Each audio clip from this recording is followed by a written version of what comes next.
Dambudziko ranetsa mukati memhuri menyu, dambudziko rasunga upenyu rakamira sei? Dambudziko rasunga upenyu hwangu ndokuti inini ndakaromba. Dambudziko rapinda mumuviri ndakaromba basa zvakaitwa Mirai zamhanyi. Dambudziko rokunetsa makaromba. Ndikaona nokurwara nokufa. Mirai yatipindurani. Dambudziko rokunetsa nderekuti makaromba. Hongo. Makaromba sei? Ndakaromba ndikuda mari. Chida kundite upfumi. Zvakupi?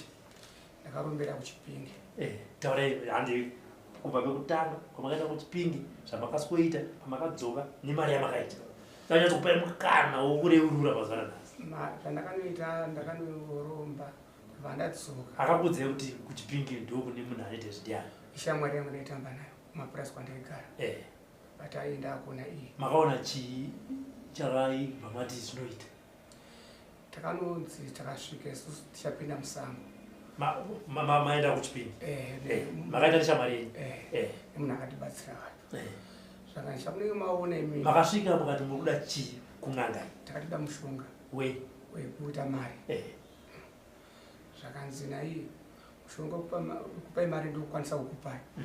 Asi ndoda munhu ane ushingi. Ini pandati uongo ushingi ndinawo. For these and more stories, tune into Zim News Bit TV with Robert Tafumani.